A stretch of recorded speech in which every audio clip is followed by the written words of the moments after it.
O Ministério do Turismo, Skol e Pulsar Brasil apresentam o primeiro seminário Arte, Moda e Cultura Transformar.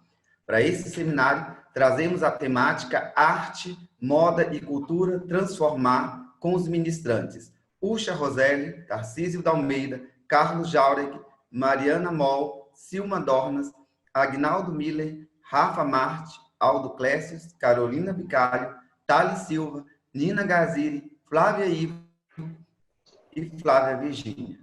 Esse seminário é direcionado a você, diretor, supervisor e coordenador de escolas públicas do ensino fundamental e médio, bem como atuantes de projetos sociais, estudantes e todo o público em geral. Esse seminário é viabilizado pela Lei de Incentivo à Cultura, patrocínio Skol, apoio UniBH, Cocri BH, coprodução Gestão Cultural, Resulte Pomar Cultural, realização Pulsar Brasil, Movimento Moda Contemporânea Mineira, MCM, Secretaria Especial de Cultura, Ministério do Turismo, Governo Federal, Pátria Amada, Brasil.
Agora, nós teremos a nossa última mesa do dia, a previsão de encerramento dela é às 4 horas, que traz o tema Consumo Consciente de Cultura e o Novo Normal. A ideia dessa mesa é a gente discutir iniciativas na pandemia e como que a gente está pensando a cultura e as artes no pós-pandemia. Quem vai mediar essa mesa de hoje é a jornalista e editora de moda e cultura, Flávia Ivo. Jornalista, publicitária, consultora de imagem, Flávia Ivo é coordenadora de redes sociais do jornal Hoje em Dia e responsável pelo conteúdo de moda do veículo, participando da cobertura de grandes eventos de moda brasileiro, como Minas Trend São Paulo Fashion Week. É professora de pós-graduação em jornalismo nos ambientes digitais e já foi chefe de reportagem da Band News. Flávia, boa tarde. Boa tarde, Aldo. Um prazer estar aqui nesse evento com todos vocês. Sejam todos bem-vindos. Espero que a gente tenha uma discussão muito rica, acredito que sim. Já conheço duas dos nossos 3 debatedores aqui, já foram fontes de matérias minhas no Hoje em Dia. E vamos começar com as apresentações. A gente tem aqui conosco o Thales Silva, ele é cantor, compositor, agitador cultural, ele foi fundador do grupo Juventude Bronzeada, né, do Bloco, em Belo Horizonte. Tem um projeto solo respeitado com Minimalista, que vocês podem acessar no @minimalistamúsica. E nos últimos 2 anos ele idealizou e tem levado o Tranquilo BH, que é um evento focado em multiplicar, criar mercado e exaltar a música que se faz, música autoral que se faz em Belo Horizonte e Minas Gerais. Seja bem-vindo, Thales. Muito obrigada por sua participação aqui com a gente. Nós também temos conosco a Nina Gaziri, que é mestre em comunicação e semiótica, ela é jornalista, é professora e curadora do festival. Por favor, me corrija se eu estiver incorreta, Katsuto Shashin. Não sei se a pronúncia é essa mesma. Seja bem-vinda, Nina, muito obrigada pela sua presença aqui com a gente. E a Flávia Virgínia, minha xará, é mestre e doutoranda em artes, é BA da UFMG e coordenadora do Design Lab do UniBH, focado em produtos da economia criativa e da cultura. Sejam todos muito bem-vindos. Eu acho que a gente... Flávia, antes da gente começar, só 2 recadinhos. Esse evento está sendo gravado e será disponibilizado ao público pelo Instagram da Pulsar Brasil. E eu queria, desde já, agradecer já a Pamela Estrela, que é a minha assistente, e mostrar para vocês, Rosa, dá um oi. A Rosa, ela vai facilitar a sua vida lendo as perguntas. Então, quem direcionar as perguntas, tanto a Pamela como a Rosa vão buscar, e aí a Rosa direciona para te ajudar a ser sua assistente aí durante o processo do nosso debate. É isso. Ótimo, que bom, né? Porque a gente fica confuso entre olhar, mediar e ver tudo. É muito bom ter a Pamela e a Rosa aqui conosco para fazer esse trabalho. Então, a gente conhece muito sobre nós que estamos aqui, acredito que muitas, né, como, né, mediadora e os debatedores e também quem participa, já falamos muito, né, sobre o consumo consciente de moda, consumo consciente de outros tipos de produto, mas um produto não tangível como a cultura, né, eu acho que às vezes pode ficar um pouco mais distante. Eu queria começar com a fala da Flávia Virgínia, para a gente, que você tente clarear um pouquinho para a gente aqui, o que a gente poderia falar sobre consumo consciente de cultura.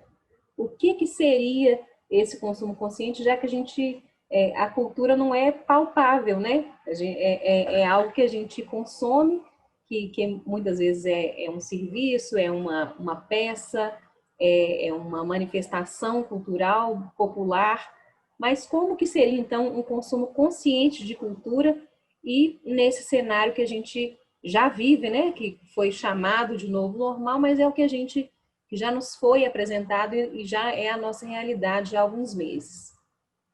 Legal, boa tarde a todas, todos, todes. Antes de responder a pergunta da minha xará querida, gostaria muito de agradecer, né, por esse evento, pelo convite.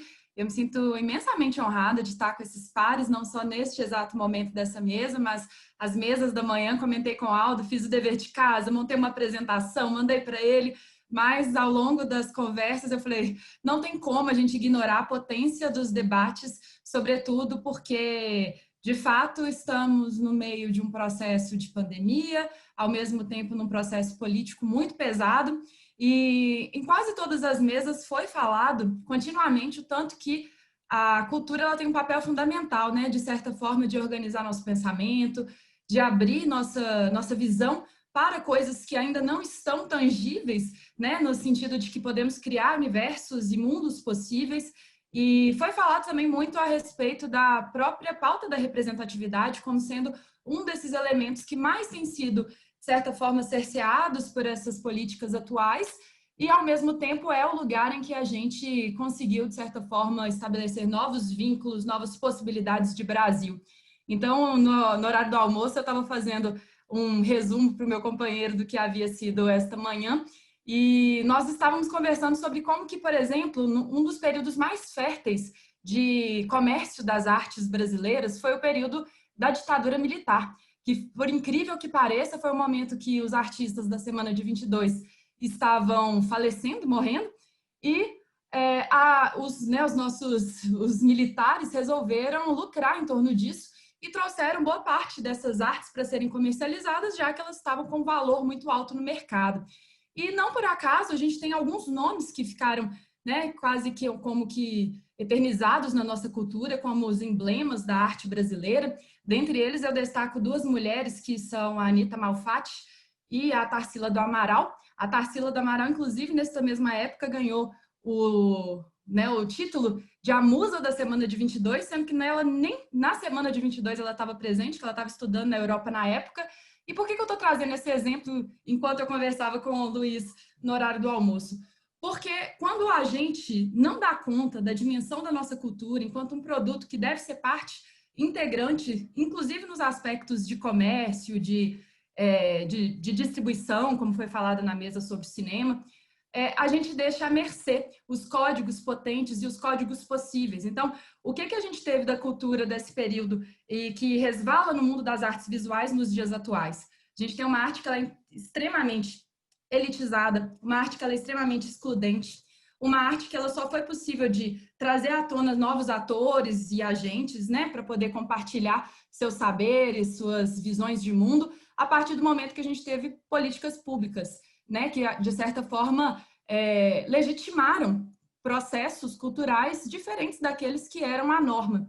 Então, voltando à pergunta da Flávia, quando falamos de cultura, a gente está falando sobre um dispositivo social, né? Quem me conhece sabe que eu gosto muito desse conceito Foucaultiano, porque ele vai dizer sobre como que os objetos estéticos, as coisas que a gente atravessa, elas não são dadas para a gente somente conforme os nossos afetos, a nossa sensibilidade, mas que até os nossos afetos e as nossas sensibilidades são atravessadas por alguns eixos que acabam erguendo aquilo que a gente absorve, daquilo que a gente atravessa, né? E o Foucault vai ser muito didático de dizer para a gente que existe um saber, que ele é coletivo, e um saber que ele é legitimado por determinados dispositivos de poder, que são as instituições, que dizem para a gente aquilo que a gente pode ver e aquilo que a gente pode dizer.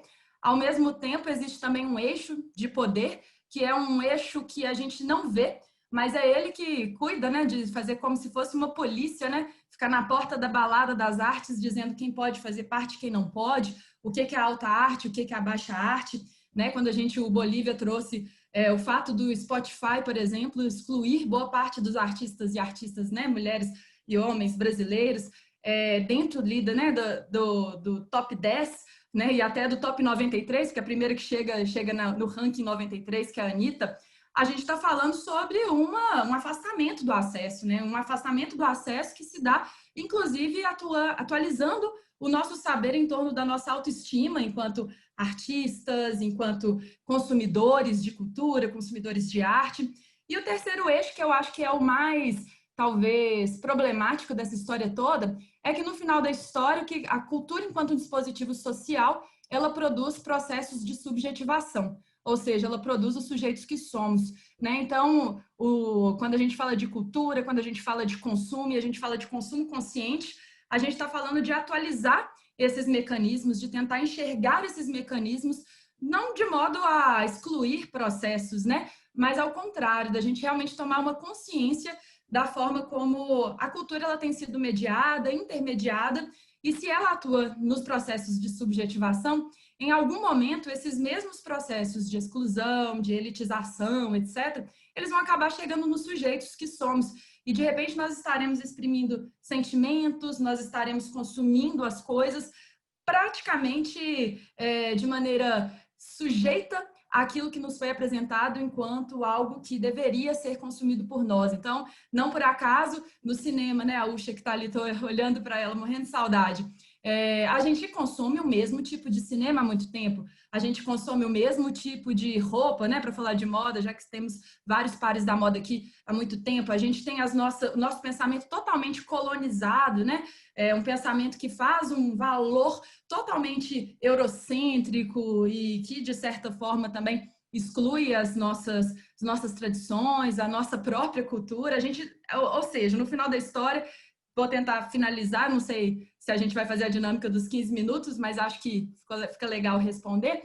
Mas para tentar finalizar, o que eu quero dizer com tudo isso é que estamos diante, num seminário como esse, de podermos lançar as bases e estruturar novas possibilidades de visibilidades e enunciações, de produção de novos saberes, que no final vai resvalar nesse processo de resistência, né? Porque se a gente fala que existe sobre cultura um dispositivo social, um dispositivo de poder que tenta normatizar a forma como a gente acessa e qualifica os objetos que a gente atravessa, a gente precisa tomar consciência daquilo que a gente consome e daquilo que a gente leva à tona, né? Assim, eu sei que aqui dos meus companheiros de mesa tem projetos que são inteiramente ricos justamente por fazer a gente ver uma cultura oriental que a gente não tinha acesso, não via. Eu sou casada com um amante da cultura oriental e quando a Nina fez o evento dela, eu elogiando o evento, ele falou, poxa, eu estou tentando há um tempo já te apresentar, e olha só, né, assim, porque de fato, né, a gente precisa ver as coisas que existem, porque existem muitas coisas, inclusive dentro da nossa própria cultura.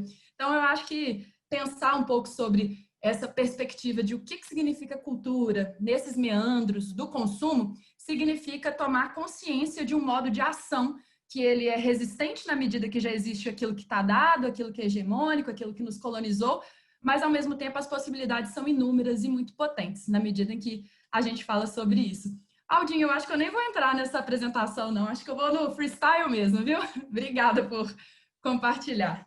Mas eu acho que consigo parar por aqui para ouvir também os nossos colegas e depois contribuir de outras formas. Ótimo, eu sempre falo com Flávia que ela fala muito rápido. Primeira vez que eu a entrevistei, ainda bem que eu gravei, porque eu tive que repetir várias vezes para conseguir tirar a entrevista dela. E são muitas ideias juntas. Eu estou aqui com o meu bloquinho e anotei umas três páginas aqui para conseguir pegar alguma coisa assim mais concreta, né, para mim, nessa função de jornalista do dia a dia. Eu queria dar sequência com a Nina, já que a gente pega esse olhar dela da semiótica, né, e de muitos anos já como professora também. A Flávia falou da diferença, né, do saber coletivo e do saber legitimado, né, o que nós podemos ver ou viver. Você acredita, Nina, que a gente tenha passado ou esteja passando ainda, em alguns momentos dessa pandemia, numa imposição de coisas culturais para consumir, do tipo as lives? Então, se você não viu a live do fulano de tal, você não consegue entrar na roda de conversa, ou aqui no Zoom, ou no seu grupo de WhatsApp. Se você não viu uma série do Netflix que sabiamente, na questão mercadológica, acabou soltando várias novas, né? Uma a cada, sei lá, cada uma semana você tinha um boom de uma série nova, um filme novo, e aí acaba que a gente é forçado, talvez, para continuar nos nossos grupos conversando sobre aquilo. Somos julgados, somos quase forçados a assistir alguma coisa ou ouvir alguma música. Se a Lady Gaga, igual ela lançou disco, álbum, né? Eu falo disco, mas é álbum. Nessa época, a gente acaba se vendo forçado e isso acaba nos tirando um pouco da experimentação de ver o que realmente é novo, diferente.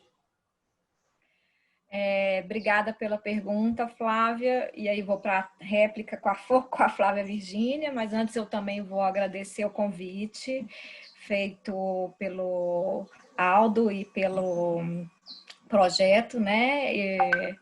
Para mim é muito bom estar aqui numa tarde como essa, chuvosa, revendo vários amigos e ex-colegas, além de tudo, e podendo falar sobre um tema que tem me incomodado, que eu passei 4 dias estudando, e você tocou exatamente no ponto nevrálgico que eu fiquei, falei assim, se eu tiver que entrar para um debate direto antes de falar do meu projeto, que eu não acho que é né? Tá tudo costurado, assim, tá meio amalgamado, né? Que é você ser um empreendedor cultural e estar dentro desse cenário, que é exatamente essa coisa da falta de um tempo, da falta de um distanciamento, que é engraçado, assim, que é quase um oxímoro que aconteceu dentro da pandemia.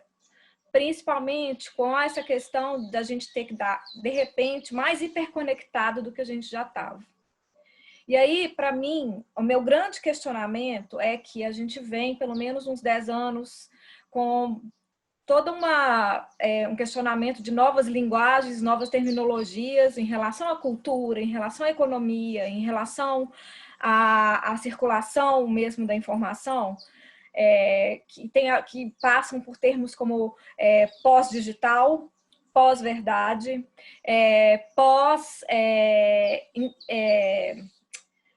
como é que fala? Pós-privacidade, post-privacy, mas quando chega a pandemia em si, né, a gente começa a falar de novo normal, a gente não usa a terminologia pós-normal, né? A normalidade, o normal, né, ele que não é mais uma questão simplesmente de uma ordem de cotidiano, de um fluir, né, do vir a ser, né, do cotidiano, ele passa a ser mais normatizado e positivizado do que ele já era antes dessa pandemia. E essa positivização da normalidade, né, ao invés da gente falar pós-normal, que era a hora da gente falar pós-normal, e não foi falada isso, esse termo não foi cunhado, foi falado novo normal, muito intencionalmente dentro de um projeto que tem a ver com isso.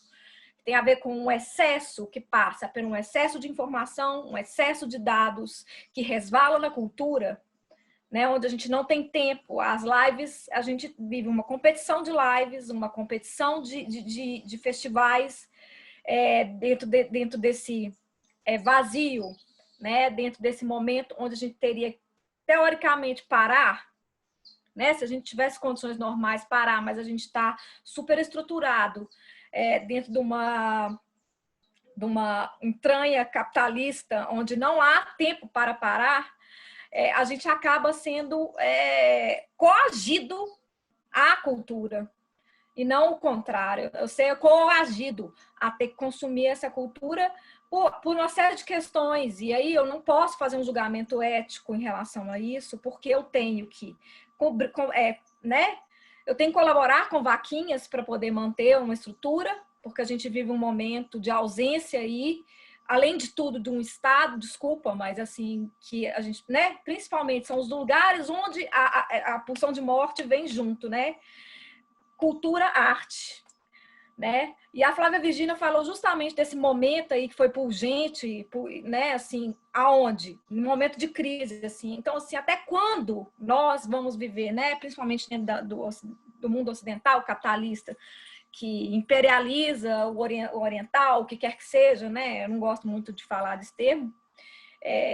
Até quando a gente tem que associar essa ideia de arte e o seu consumo com uma pulsão de morte excessiva e de ter que produzir sempre, né? E ter o artista sempre do morto de fome, do artista sempre que tem que ser o artista do protesto, e sempre associar esse excesso, né? Essa produção, né? A uma riqueza, né? Simbólica, semiótica, sígnica, né? Exatamente no momento de crise. Isso é muito triste se a gente for parar para pensar. Ao longo da história ocidental, né, se eu tiver que falar de uma história, né, das histórias ocidentais da arte, a gente está sempre vendo que nos momentos de crise a arte ela berra, o artista tem que se dar se estrepa, e aí entra o mercado, né, entrava o mercado com, né, depois das mídias, aí eu evocando o Benjamin, né, aí, né, com a questão do excesso, né, para falar do valor do produto artístico, e depois tentam quebrar com isso, assim. Falava sempre assim, da importância aurética, né, da áurea que tem. E isso existe uma distância. O cinema me exigia um tempo. Eu, né, tinha um horário, eu ia ao cinema, ainda que estivesse nessa era da reprodutibilidade técnica, assim, eu tinha um horário para ir, eu tinha esse filme ia ficar em cartaz durante um tempo, eu ia experimentá-lo, não vivenciá-lo, experimentá-lo dentro desse sistema, ainda que fosse um sistema econômico, e aí eu não estou entrando entre baixa e alta cultura, eu estou dizendo de tempo, né? E aí agora eu estava lendo aqui que nunca na história teve tanto festival de cinema ao mesmo tempo, online, né? E dentro de plataformas monopolizantes, assim, YouTube, né? O Instagram ainda não alcança isso, porque o Instagram, eu acho, de todas essas mídias, é a que mais nos coage, nos positiviza, assim, porque o valor dela enquanto imagem, né? É o valor expositivo, né? Quanto mais expositivo for o valor, que é o contrário do que era, inclusive, né, assim, uma reinação da aura ali da arte, assim, né, para a gente pensar a arte dentro desse mundo de hoje, assim, não importa se tem várias cópias ou não, isso aí já não é mais importante, mas a gente não tem o tempo, assim, tem o valor expositivo que recai no valor econômico. Então, assim, quanto mais lives, quanto mais exibições, na verdade, o que passa é a quantificação de dados que esse produto ali acaba sendo transformado e a perda de processos, né? Então, assim, o que me incomoda nesse momento, assim, eu tive o privilégio de fazer o festival no normal, que já era normatizado dentro do capitalismo e dentro de circunstâncias muito difíceis. E dentro de circunstâncias extremamente difíceis, que eu ainda peguei uma transição de governo dupla. Nesse momento aí, que também foi citado pela Flávia Virgínia, que é um momento difícil para a área da cultura, né? Assim, eu não vou fazer essa separação entre arte e cultura, e não faço a separação entre consumo de informação e cultura, né? Assim, a cultura ela tinha que estar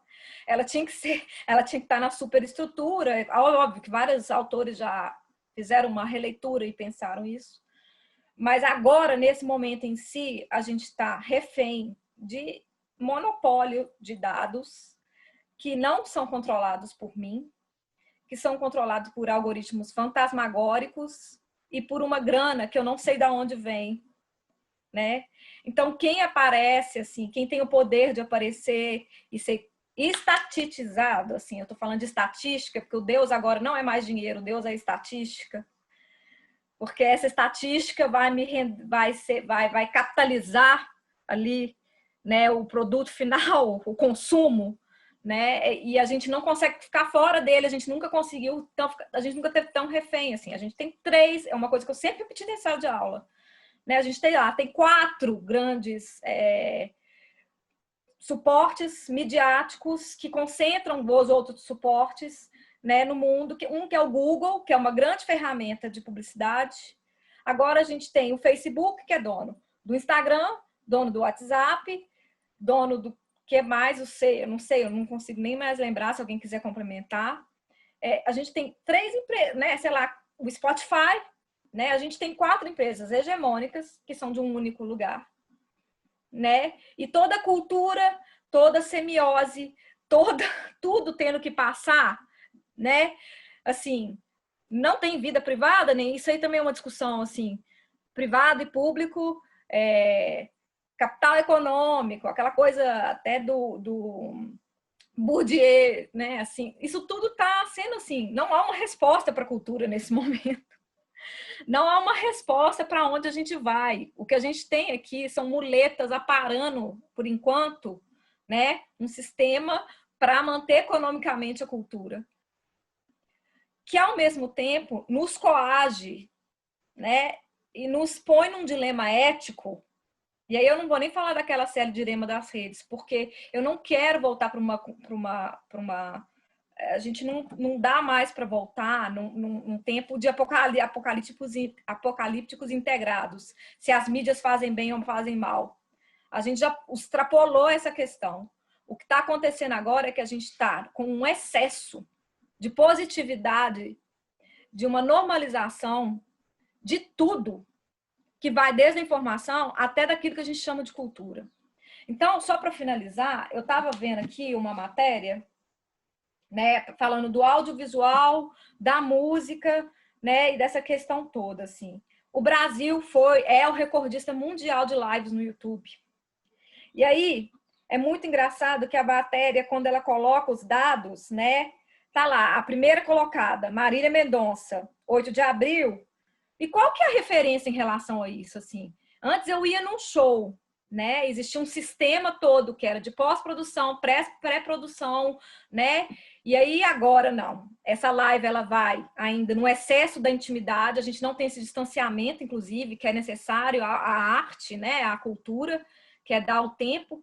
Eu tô dentro da casa do artista, né? Isso a gente já tem essa dinâmica instagramática, essa estética instagrâmica, sei lá o que for, né? Mas aí, qual que é o grande dado sobre isso, assim?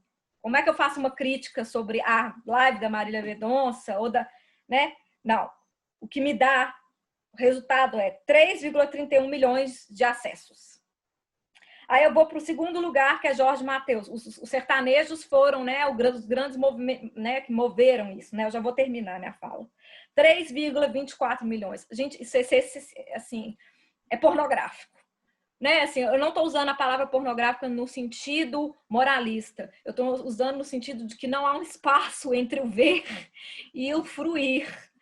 Sabe? Assim, porque o que me dá o resultado, o que me mede essa fruição, sei lá, esse tempo, o vir a ser, toda a história da estética, né? Que inclusive é muito pesada, foi aquilo que eu falei assim, assim, o que acontece com a história da estética? Que sempre tem que ser em momento da crise, né? A arte nunca tá, né? Mas aí o resultado disso, assim, o produto, o telos disso é um número, né? 3,24 milhões.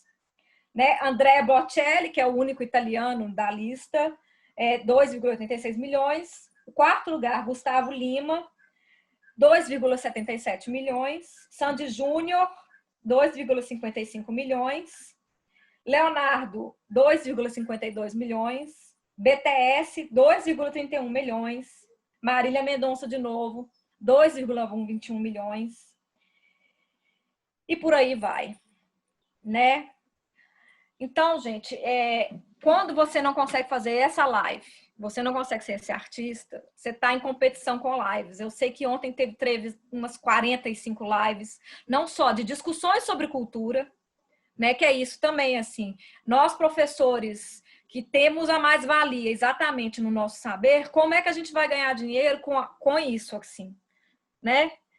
Só dando aula, nesse formato, até quando, assim? Porque a gente vai virar... Agora, a educação exige um formato influencer também, né? Existe esse formato onde o telos é uma quantidade, é quantitativo, né?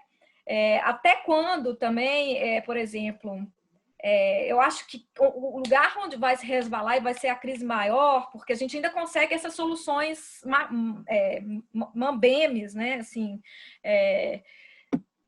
meio assim para o audiovisual, porque você consegue ainda montar uma plataforma e tudo. Agora eu fico pensando nas artes visuais mesmo, assim, porque elas exigem um espaço físico, né? E por mais que tenha visto, né, assim, a minha especialidade foi história da arte digital, nem sempre o que é digital tem que ser virtual, virtualizado, e a gente está virtualizando, inclusive, essa fruição, né? Então, o meu problema é com o excesso de positividade que a gente está vivendo, com a falta de questionamento com a terminologia novo normal, porque para mim, se tivessem falado pós-normal, a gente ia estar, né, numa... Beleza, mas assim, a gente nunca viveu uma positivização tão grande, um gaslighting tão grande, assim, para que tudo, na verdade, seja uma maneira só de ajambrar uma coisa que está falindo, sabe? Eu acho muito importante essa fala sua, Nina, não só assim num painel, nessas mesas, né, que nós estamos aqui nesse seminário, mas também de forma geral, numa discussão social, porque você colocou excesso de positividade, me lembrou de um texto que eu li recentemente sobre a positividade tóxica, né, o grande problema que isso trará para nós, e especialmente para os nossos jovens, né, daqui a alguns anos. Eu tenho o privilégio de ter uma mãe psicóloga, que meu marido, ele não mora no Brasil, tem 8 meses que a gente não se vê, e então a pessoa que eu mais converso e convivo, com toque e etc., é minha mãe. Então, a gente tem conversado muito sobre esse tá tudo bem, sabe? Essa fala. Então, eu até estou sentindo uma certa repulsa de pessoas, colegas, amigos, que mandam no WhatsApp. Ai, é como se fosse assim, eu fui atropelado, mas tá tudo bem. Eu tô, sabe? Umas coisas assim tão absurdas, não é tá tudo bem. Várias pessoas estão com doenças mentais, entraram em depressão, transtornos como borderline e outros, né, psicológicos, acabaram explodindo nessa pandemia. Existe problema, sim, da gente não consumir a arte com toque, igual você falou, dessa questão do digital e do virtual, né, dessa diferença que acaba que as pessoas não fazem essa diferença. E eu acho que é importantíssimo a gente trazer essa discussão para jogo, e aí, Aldo, fica até a minha sugestão, né, para a gente tentar fazer mais coisas, tentar falar sobre isso, mesmo que não estejamos, no caso da Nina, da Flávia, assim, né, que são professoras nessa área, a Nina especialmente na questão da semiótica, mas é um assunto que precisa ser tratado, né, porque não tá tudo bem. A vida tá terrível, tá um saco esse negócio de ficar só dentro de casa. É a máscara que você sai sufocando, é a raiva que você tem de alguém que tá com a máscara na boca e o nariz respirando na sua cara no supermercado, sabe? Uma repulsa que a gente acaba sentindo do outro, com medo do outro, a gente acaba ficando com medo do toque. Como é que isso vai ser daqui a pouco? Né? É uma loucura mesmo. Eu acho que é o termo mais certo para isso, que resume bem.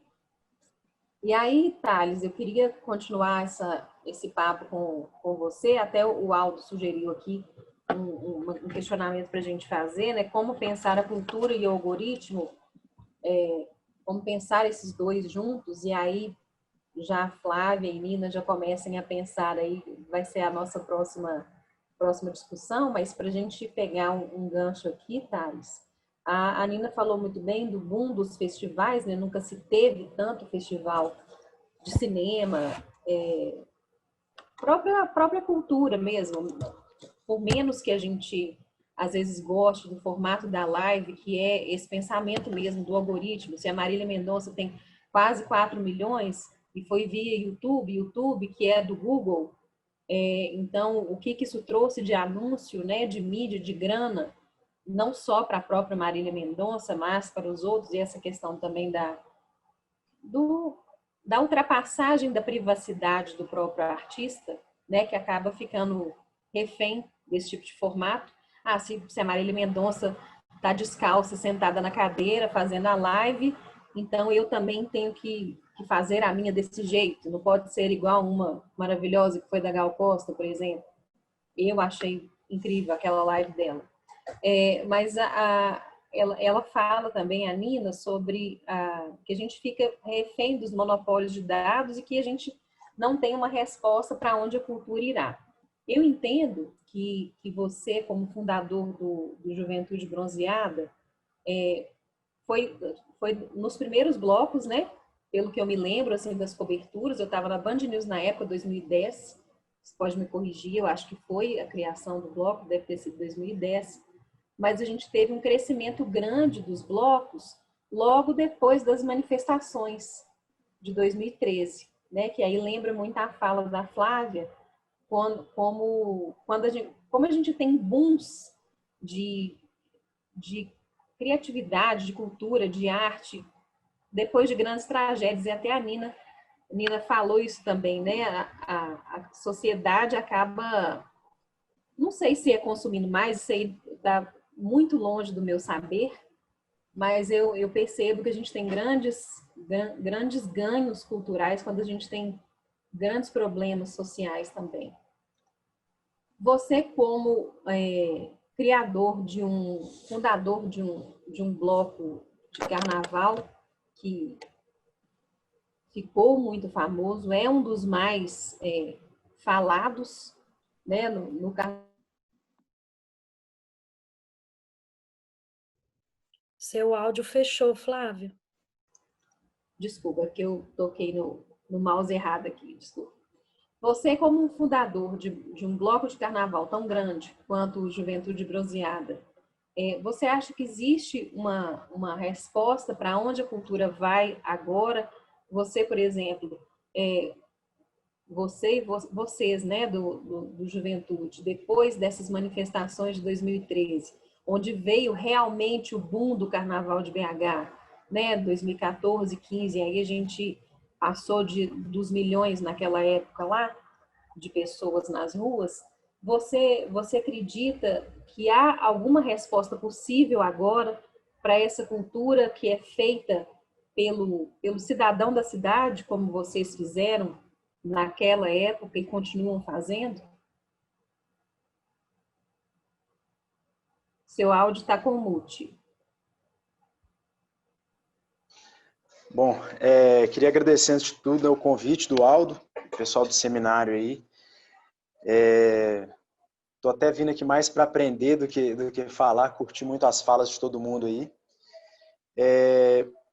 Vou até colocar assim que eu me sinto mais autorizado a falar do Tranquilo do que da própria Juventude, embora a Juventude também tenha uma importância muito grande, né, no que diz respeito à questão do carnaval, do boom do carnaval em BH. E o Tranquilo é uma outra coisa, né? Um festival não um festival, um encontro que eu tenho feito, né? Já há uns 2, 3 anos, que também lida com essas mesmas problematizações em relação à cultura, à vida do músico, as respostas que a gente tem que dar para a sociedade, a expectativa que a gente tem que atender em relação à sociedade, também como a gente quer ser recebido por eles e tal. Eu acho que ninguém tem uma resposta objetiva para o que vai ser esse novo normal para a cultura, até porque, como na fala da companheira anterior aí, nunca houve um normal para a cultura, para a arte, para a música. Eu criei o Tranquilo, né, que é essa plataforma de multiplicação, de exaltação de artistas de Belo Horizonte, sobretudo, justamente por diagnosticar que nunca houve um normal para a gente, né, que a gente sempre sentou. Já de alguns anos, a gente vem tentando se apresentar, comunicar, trocar com as pessoas e a gente não encontra um lugar onde esse ambiente seja favorável, seja pela troca real ou seja pela troca material também, falando em negócio, né? Tipo assim, a música, a arte, ela já tem um tempo, eu como artista também, que eu sinto que ela vai para um lugar de coadjuvante, né? Me parece que o liberalismo tenta deslocar a arte para a exclusividade do entretenimento. E esse lugar acaba, assim, anulando e desvalorizando uma grande quantidade de artistas e pessoas que estão produzindo algumas coisas. Então, por isso, eu tenho dificuldade de pensar num novo normal, porque para a maioria dos artistas do Brasil, pelo menos, que é onde eu acompanho mais de perto, nunca houve um normal, então eu não sei para onde iria esse normal, o que seria esse normal. Bom, isso é a primeira parte, né? Eu acho que assim, vocês estavam falando muito em consumo consciente da cultura.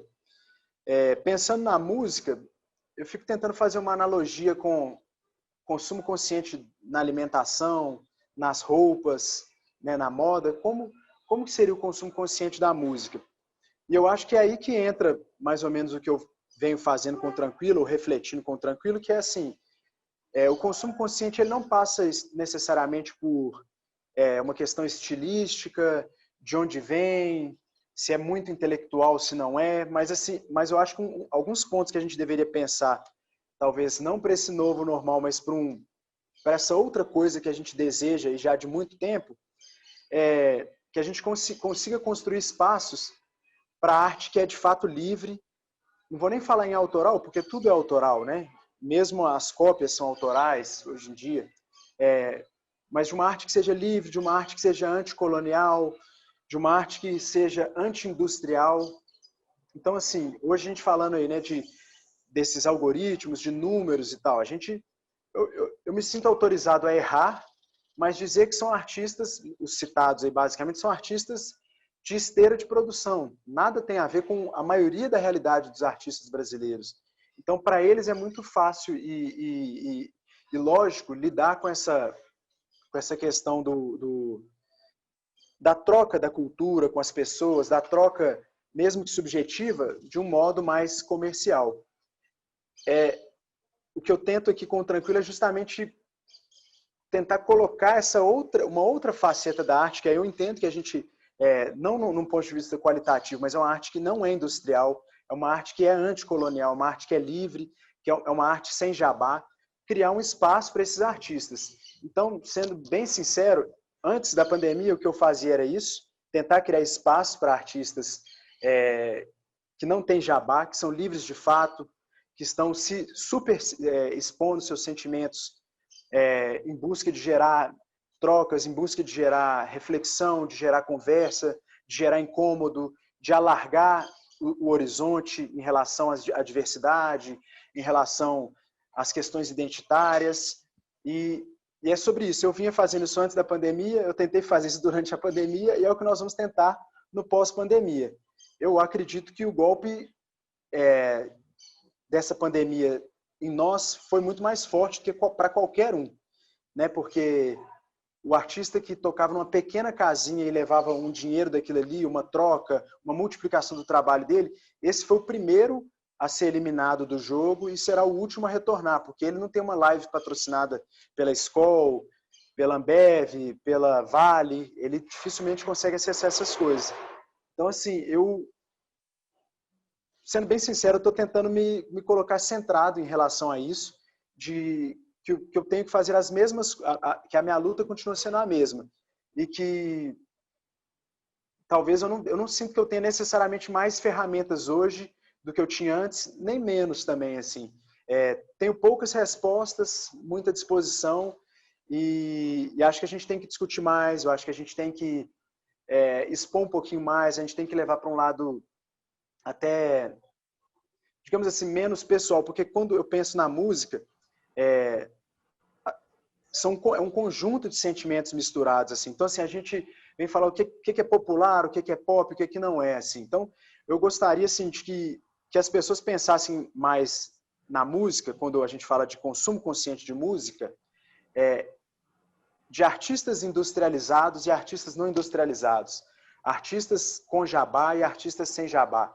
Não vamos tratar, então, de qualidade, não vamos pensar em qualificar a arte, o que é bom, o que é ruim, gerar curadorias elitizadas ou não. Vamos pensar no que é industrializado e o que não é. E eu acho que, assim, talvez fosse esse o primeiro pontapé para a gente pensar, no caso da música, que é de onde eu venho, eu acho que acredito que é para que eu vim falar, assim.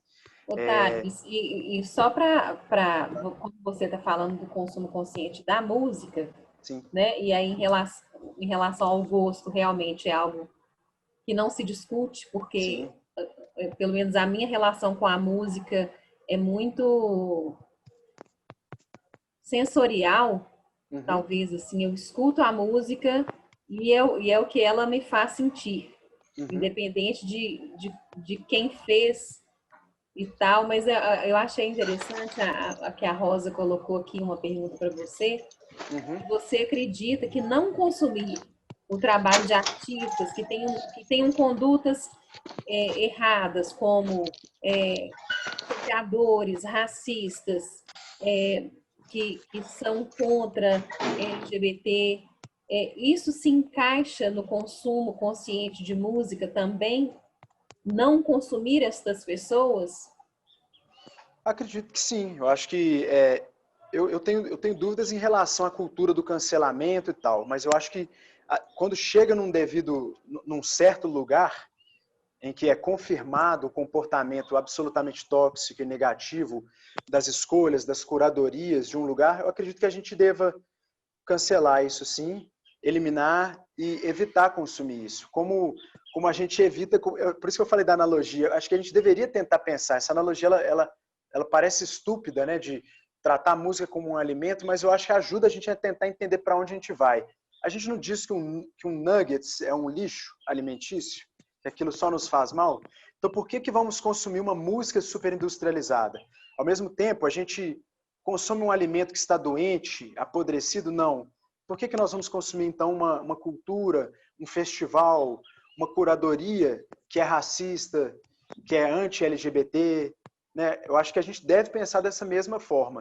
Eu acho isso muito importante, esse ponto que vocês colocaram. Eu não consegui acompanhar aqui a pergunta na hora, até peço desculpas. Eu estou pelo celular, eu não sei se para mim é um pouco mais difícil aqui.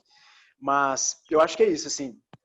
A única coisa que eu falei menos aqui, né, desses aspectos mais identitários, que são muito importantes também, mas porque aqui no Tranquilo eu tenho essa visão mais anti-industrial, mas eu acho que eles estão juntos.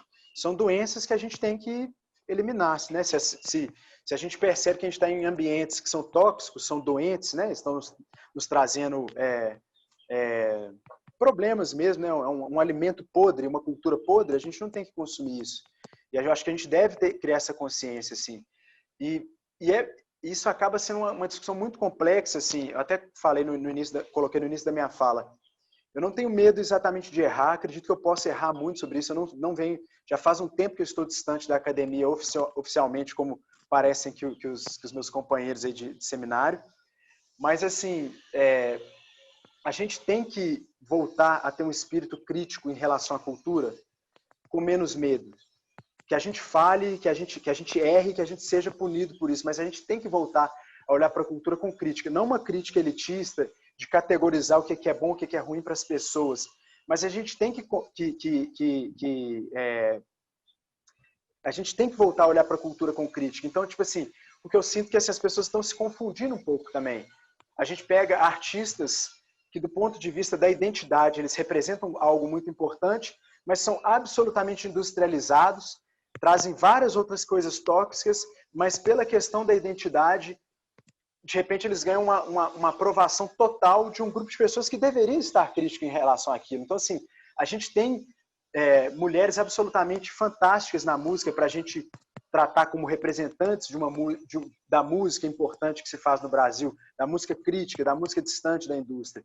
A gente tem artistas LGBTs excepcionais para a gente trazer à tona. Mas eu sinto que frequentemente, com essa confusão, o mundo dos últimos anos, essa polarização, talvez até necessária que tenha surgido, o discurso acabou sendo simplificado. Então a gente pega artistas que são, como eu estou falando assim, que são como se a gente pegasse um artista assim, super industrializado, cheio de jabá, joga todo o jogo sujo, todo o jogo tóxico em relação a outras coisas, e para esses artistas a gente dá uma voz devido às questões da identidade. Eu acho que a gente tinha que somar essas coisas. A questão da identidade é essencial, é uma coisa que para alguns grupos vem de séculos, né, de massacre, de humilhação, de opressão, mas a gente não, acredito que a gente deva somar essa luta, essa questão industrial, que seria uma crítica mais material, mais da grana, assim. E é por aí que eu penso. E eu acho que é isso, a gente não deve passar pano para ninguém mesmo. Eu estou perdendo aqui as perguntas todas. Mas é isso, acho que a gente deve construir uma coisa forte junto, assim. É o que eu tento aqui com o Tranquilo, não é nem de respeitar, são coisas que são óbvias, são científicas, são números, né? Então, assim, se as mulheres têm menos oportunidade na música, que a gente consiga fazer programações 50%, 50%. Se a gente tem pouca representatividade LGBT, é uma coisa óbvia, a gente não tem nem que discutir isso mais. Que a gente tenha vagas mesmo para as pessoas LGBTs que são músicos, né, que vão ter mais dificuldade em encontrar isso no mercado. Se as pessoas pretas, e não esquecer da questão social também, assim, os artistas pobres, pensam, assim, eu convivo num grupo de artistas que naturalmente são mais elitizados mesmo. Então, assim, eu fico pensando nisso, se nós estamos com dificuldade, imagina um artista pobre nesse momento. Como que esse cara está gerando dinheiro, sabe? Assim, a gente tem que trazer isso tudo para discussão. Eu acho que a gente tem que construir uma arte foi até a primeira colega que falou, né? Uma arte anticolonial e uma arte anti-industrial. Eu acho que a gente tem que fazer isso, a gente tem que pensar sobre isso. A gente escuta Spotify, porque e também a colega que falou logo antes de mim, né? Como é que ela falou? Uma super positividade, um positivismo, que é o deixa as pessoas. Não, deixa as pessoas não, gente. Deixa as pessoas que estão se comportando corretamente. Deixa as boas ideias.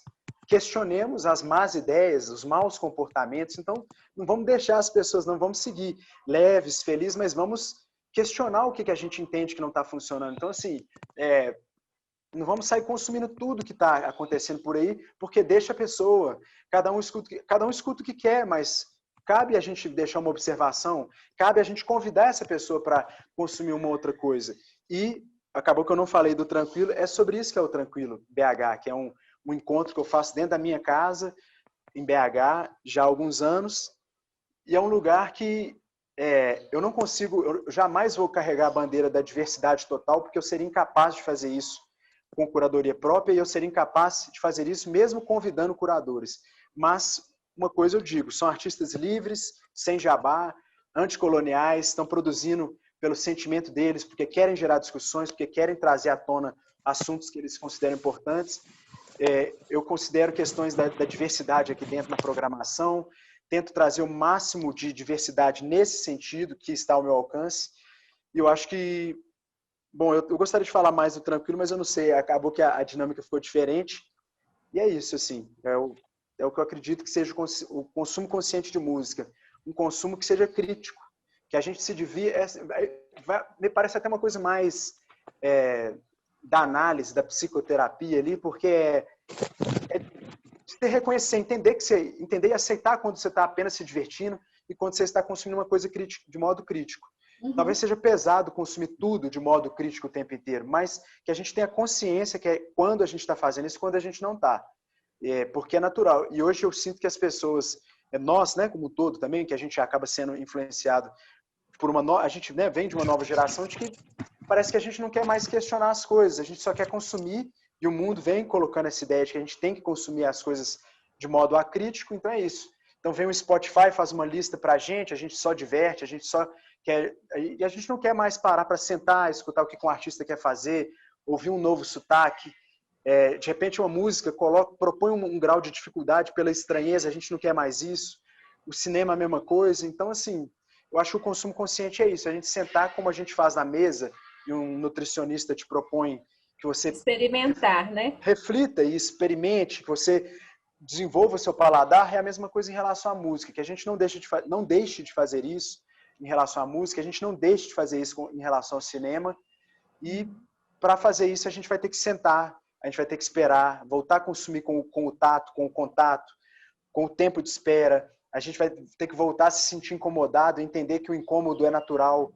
Senão, assim, se a gente quer viver só do prazer, existem caminhos mais fáceis e que talvez façam até menos mal do que ficar seguindo nesse caminho de manada, que contra esse caminho eu vou me permitindo errar. Pode ser que amanhã eu me perceba elitista em alguma fala, me perceba equivocado em alguma fala, mas eu acho que assim, sair consumindo artistas do mainstream, artistas cheios de jabá, artistas que bombaram demais, não é um caminho. Sejam eles homens, mulheres, LGBTs, eu acho que não é um caminho, eu acho que cumpre parte de um caminho, mas não é esse lugar que eu quero trazer de discussão, de escuta para as pessoas que frequentam o Tranquilo e para os artistas que se propõem a tocar aqui.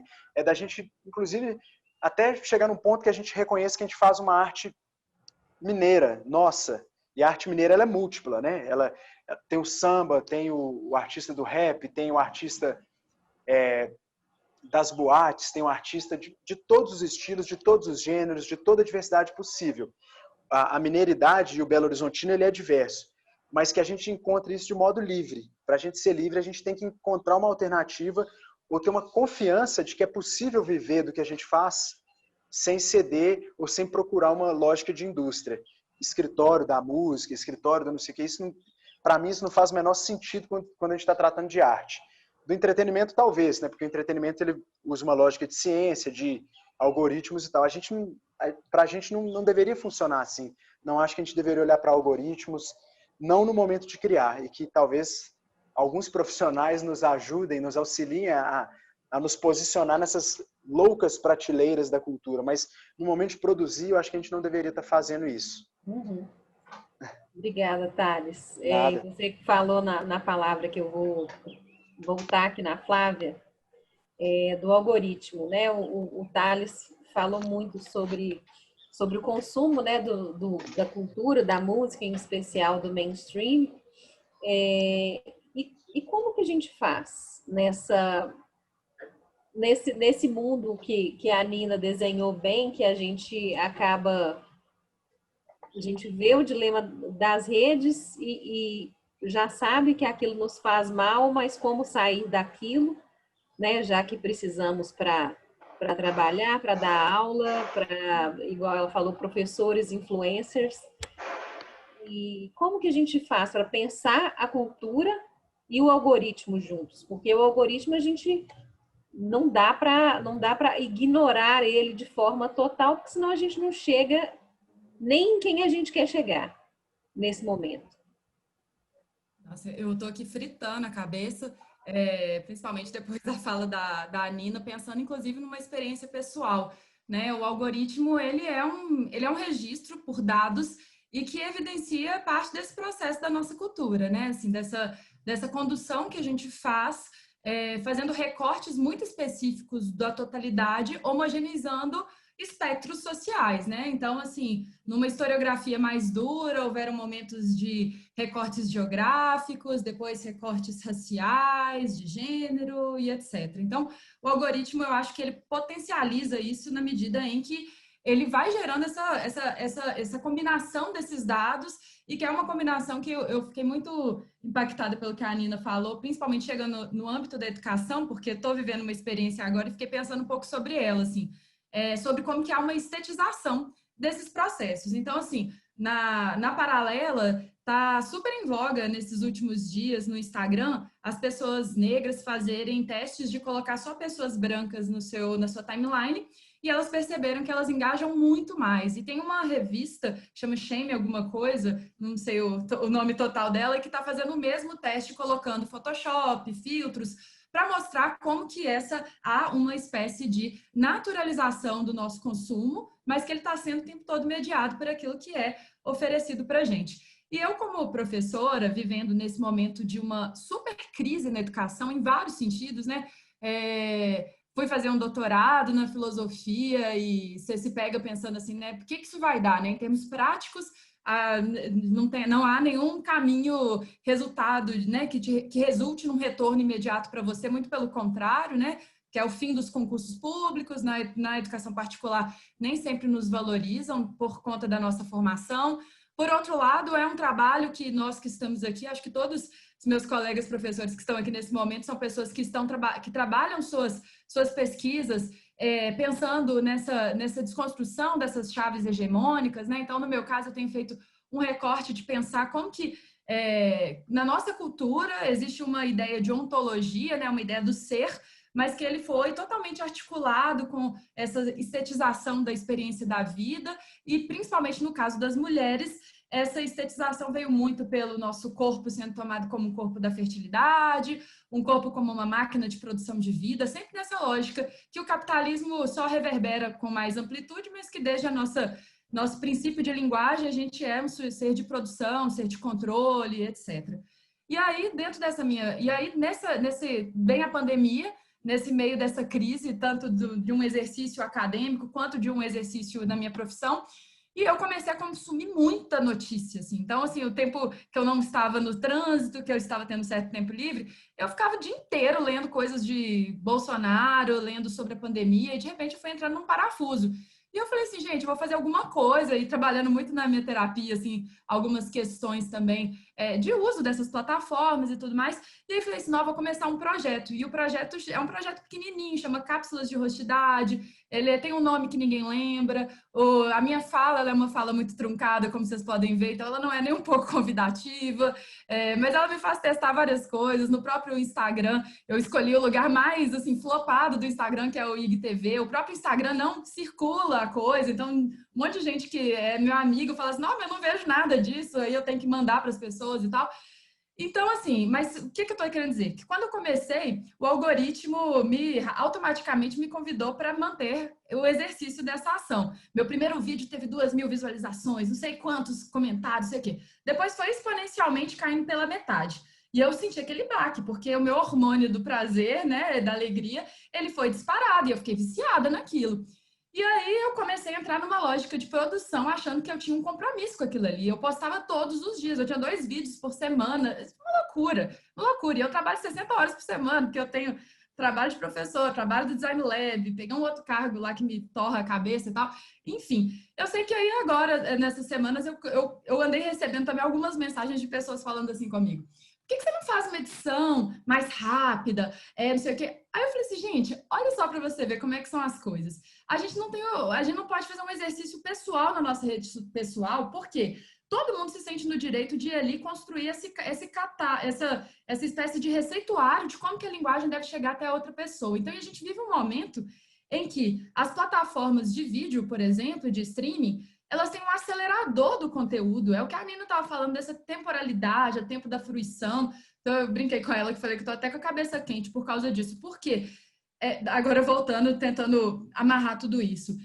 A gente vive o normal dentro de uma historiografia que faz um recorte muito específico da totalidade e que faz a gente acreditar que isso é verdade, né? Assim, muito narrada por quem tem o poder de fala, ela sempre deu uma certa ilusão de que havia uma linha imaginária do progresso, né? Que a gente estava sempre avançando. Então, revolução industrial, ela acelera os meios de produção, ela aproxima os povos, e aí você tem a necessidade de gerar conceitos humanos, né? Umas ciências humanas para dizer como que as pessoas se distribuem, enfim, assim, a gente vai criando conceitos para poder dizer o quanto que isso é muito bom. E, de repente, no momento de uma pandemia, é um recorte do milênio também, né? Assim, é o momento que a gente vira a chave com um grande evento. Século passado foi na Grande Guerra, né? A Lilia Schwartz tem até um vídeo sobre isso, que ela cita as referências básicas, eu não me lembro agora quem são. E agora foi o momento da pandemia. E esse momento da pandemia, ele é um momento em que não há mais o valor agregado ao produto e ao estoque, né? Da coisa material, mas há um valor associado à informação. Então, as empresas todas que a Nina trouxe como as empresas mais ricas, nenhuma delas tem dinheiro físico, elas têm informação, banco de dados, né? Então, a aceleração dessa produção, que está nos convidando, né, nesse processo tal qual foi no feudalismo, né, assim, eu sou meio bagunceira, mas espero que vocês entendam. No feudalismo, por exemplo, as pessoas, os servos, acreditavam que eles ali plantavam e que o capital era o que eles extraíam. Só que já existia moeda, já existia valor agregado, já existia uma troca explorando a força de trabalho. Mesma coisa a gente está aqui felizão, usando Google Maps, Stream, eu estou ali achando o máximo, né, doar as minhas aulas para o Instagram, mas nós estamos tal como esses servos, assim, a gente não sacou que existe uma outra moeda e que nós estamos arduamente trabalhando por conta dela. Talvez nós que estejamos aqui sabemos disso, mas em geral, na cultura, vamos dizer assim, na cultura de massas, né, para citar o Benjamin, que foi também trazido aqui, há uma normatização, uma naturalização desses processos, como se, né, ontologicamente, o ser, ele fosse um ser de progresso, ele fosse um ser que ele tem que caminhar se atualizando. E aí a gente vai vendo os movimentos de contracultura do nosso próprio momento, né, assim, um momento que ao mesmo tempo, Aldo que comenta muito sobre isso, né, há um momento de uma exacerbação das místicas, né? O momento que a gente exalta o zodíaco, que a gente exalta a yoga, e a gente vai fazendo o mesmo processo, porque a gente vai tornando tudo isso também território, posse, lugar de diferenciação. E, assim, as instituições, elas são muito falidas, porque elas excluem os sujeitos, né? E o que também nós, também portadores dessa análise crítica, também estamos fazendo com esse conteúdo? Será que a gente também não está, de certa forma, fazendo essas mesmas fronteiras? Assim? Então, eu tentando amarrar tudo isso, eu quero dizer que nós não estamos livres do algoritmo, nós fazemos parte de uma estrutura econômica hegemônica e o nosso processo nunca vai ser destruir o sistema, a gente não dá conta, assim, já está dado. Mas quando a gente identifica esses dispositivos, a gente tem possibilidades de subvertê-los, né? E subverter, às vezes, é criar uma poética numa temporalidade acelerada, de repente a gente está aqui parando tudo num sábado para discutir essas coisas, porque, de certa forma, a gente está meio que numa corrida tentando voltar para o corpo, né? A gente virou ideia e tornou a gente conceito o tempo inteiro, essa máquina de produção, e talvez a gente tenha que tirar um pouco, ou tomar conta dessa máquina, criar uma máquina de outras coisas, para produzir outros objetos que não sejam só esses consumíveis, ou facilmente consumíveis. Enfim, eu acho que o algoritmo, ele é algo novo do ponto de vista tecnológico, mas extremamente ancestral do ponto de vista da lógica do pensamento, que quer controlar a vida, quer controlar o tempo, E ele é isso, né? Eternização da nossa cabeça, né? Eternização do nosso sentimento, do nosso gosto. Então, pensando um pouco sobre esse aspecto. Eu achei interessante aqui durante sua fala, que a Úrsula colocou no chat, que a gente se sente compelido a uma temporalidade que muitas vezes não corresponde ao nosso desejo criativo. Que você falou sobre as cápsulas, né? Que você vinha gravando e de repente você se viu obrigada a ter aqueles insights, ideias e discutir sobre aquilo com você mesma, né? Mas você estava usando uma rede social porque você, consciente ou inconscientemente, gostaria que aquilo chegasse a alguém, mas acabou sendo pressionada, né, pelo próprio algoritmo ou por esse prazer de ter sido vista, né, tantas mil vezes naquele seu primeiro vídeo. Às vezes, isso até no próprio exercício do jornalismo diário, eu percebo isso, né? A questão do deadline, de precisar entregar. Então, essa semana eu preciso escrever alguma coisa, né? O conteúdo que eu escrevo é de moda. Na coordenação das redes sociais, eu também faço todos os conteúdos, o hard news. Mas no conteúdo de moda, às vezes eu não estou afim de falar de nada, eu não quero nem saber de moda, eu quero andar nua, quero ficar no home office de, sabe, chinelo de dedo, short rasgado, toda descabelada, com o cabelo para cima, mas aí eu tenho que falar da primavera, linda, toda colorida, todo mundo super positivo, maravilhoso, mas eu não estou afim. E aí tem essa pressão do prazo, é mais ou menos a coisa que acontece na pressão do próprio algoritmo, né? Que você precisa continuar fazendo, mesmo você não querendo, mais ou menos por aí. E aí, para a gente seguir com a Nina, e eu acho que a gente não tem muito tempo mais, né, Aldo? Você colocou que a gente termina às 16 horas. Você disse desse lugar até flopado, né, do IGTV, do Instagram, e que foi a plataforma que mais cresceu, mais do que o próprio YouTube. Acho que a última estatística que eu vi foram 31% de crescimento no período de pandemia, enquanto o Facebook cresceu 19%, ambos da mesma empresa, né, do Facebook, mesmo dono. Qual que é o lugar hoje, Nina, de fazer cultura e arte? Aí gostaria que você também colocasse na sua resposta sobre qual é esse lugar, e aí lugar não precisa ser o físico somente. Teve uma pergunta que passou aqui no nosso chat para você, para explicar como não virtualizar o digital. Tá. Gostaria que você incluísse essas duas respostas no sua fala. Eu vou responder as duas com calma, tá? Tá. Nós estamos aqui tudo falando de aceleração, né, de uma dromocracia, ou seja, a gente vive uma democracia da velocidade, né, que é um termo de um filósofo que caiu em desuso e agora está voltando, que é o Paul Virilot. Mas aí é isso, né? Assim, você tem os malditos que são queridos, os queridos que viram malditos e de repente, né? Enfim, é engraçado que vocês duas estavam descrevendo exatamente uma coisa que as plataformas sociais querem urgentemente e é onde elas produzem dinheiro, que é a autoexploração.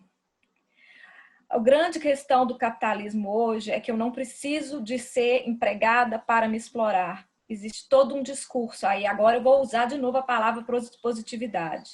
E aí eu quero só fazer uma diferenciação, porque isso ficou mal entendido.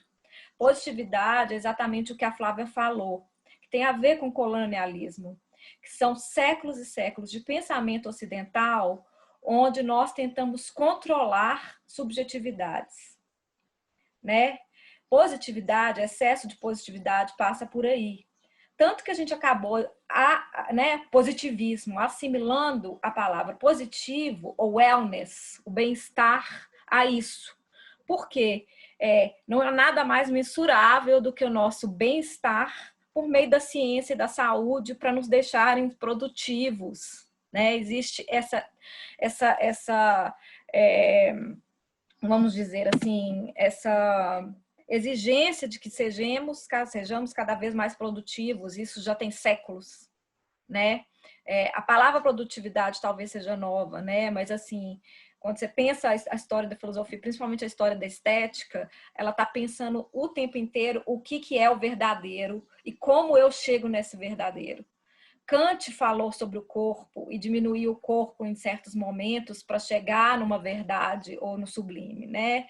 E tudo isso ele está falando para falar o que é arte, né? Ou o que é chegar perto de Deus, né? Ou o que é ter uma experiência verdadeira, né? E aí vocês estão aí falando, a Flávia tendo que batalhar contra um sistema na qual ela não consegue sair, porque ela está presa num design de sistema, né? E aí eu fico pensando se o design do tranquilo também não, né? Assim, tomara, eu espero, eu não conheço, não caia nessa fissura da produtividade, né? Porque exatamente ali no final do século XIX, principalmente do século XX, a gente conseguiu chegar nesse lugar onde o artista é uma das poucas profissões, poucos lugares onde há a dilatação do tempo, né? A desautomatificação da vida, ela dilata a experiência, exatamente, torna tudo estranho, exatamente porque a gente vive isso, assim, a gente está preparando o capitalismo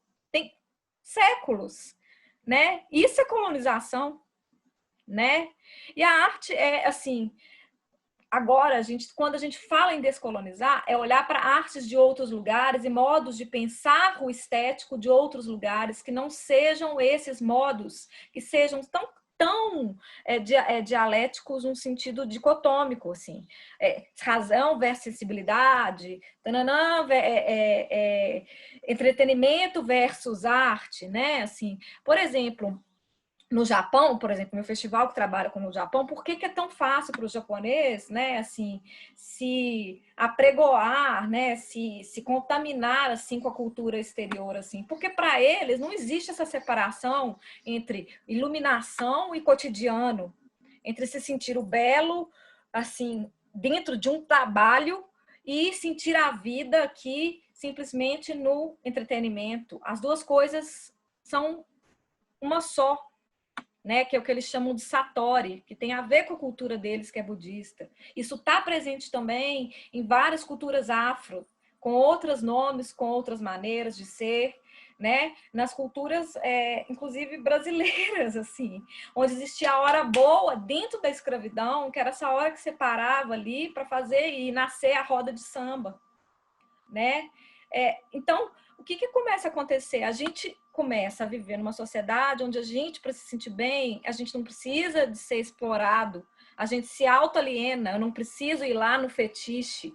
Vira o fetiche, coitado da Flávia, ela ter que trabalhar ali por algoritmo dela, né? E ficar ali, é isso. Por isso que eu falei que o Deus virou estatística, não é o dinheiro mais, porque esse dinheiro nem vai para a Flávia, esse dinheiro está indo aí virtualmente para o próprio Instagram, para o próprio Google, entende? Assim, e aí a gente cria o quê? Uma sensação de insuficiência que já existia dentro do capitalismo, mas que era talvez sanada, né, com o fetiche, né? Mas o fetiche da exposição, né, que aí isso entra, invade nossa vida, vamos falar real, né? Ele nos torna autoexplorados. A gente cria essa ilusão de que empreendedorismo e a criatividade vai salvar tudo, sendo que a criatividade precisa exatamente dessa dilatação do tempo e ela não é alcançada assim tão facilmente, né? Assim, e aí quando eu pergunto assim, a gente precisa desvirtualizar as coisas, é exatamente deixar de despositivizar, né? Aí eu estou falando assim, tanto no sentido de dispositivo, do positivo, né? Largar essa positividade que é pseudo, que é essa de eu simplesmente ficar nessa obediência a ser criativo, a ter fruições muito, né? Assim, a não ter direito a essa temporalidade.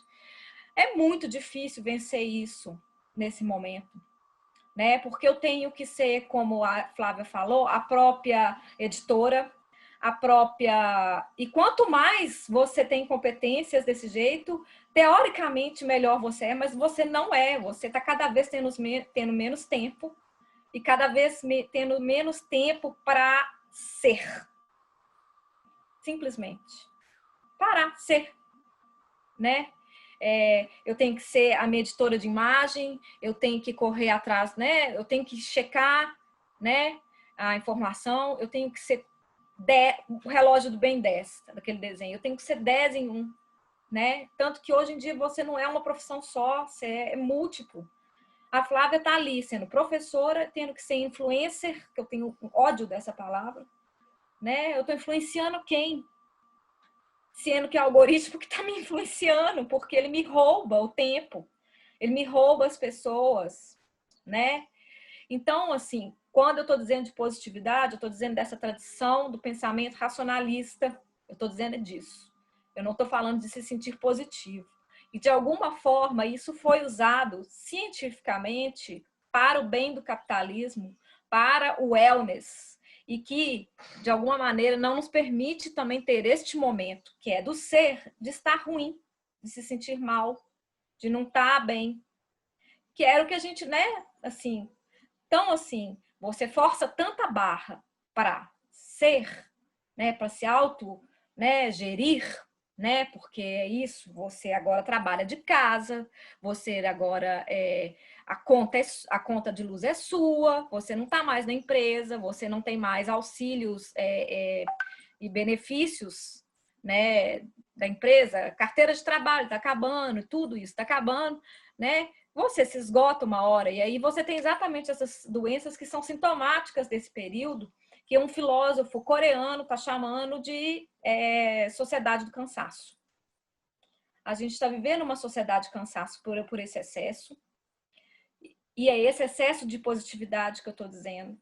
Né? A gente não... E assim, quantas contas... Tem uma conta muito engraçada no Instagram que chama Espiritualidade Mercantil, né? Que é isso, assim... Você tem que estar bem, cristal para cá, olhinho de... Né? Você não pode emanar energias negativas. Óleo essencial, meditação. O que eu acho que está acontecendo é uma culpabilização do indivíduo cada vez maior por tudo. Você não pode ter muita roupa, ou você não pode consumir tal roupa. E aí é um indivíduo que, classe média, ou a gente que não tem controle, não a grande empresa que está lá produzindo, né? Você não pode pegar Covid, porque senão você... O idoso, a culpabilização do idoso no início da doença foi uma coisa horrorosa, assim, que é uma coisa que a Susan Sontag fala também, assim. Isso é muito triste, gente. Sabe, assim, a gente tinha que se permitir ficar triste, a gente tinha que se permitir estar sentindo luto nesse país agora, nesse momento, quando a gente tem 150 mil pessoas que morreram. Sabe, assim, eu não estou dizendo de perder esperança, não é isso. Sabe, muitas vezes a tristeza é uma alavanca para a esperança. E ela, sabe, mas assim, por que a gente está sempre tendo que produzir na tampa da beirada?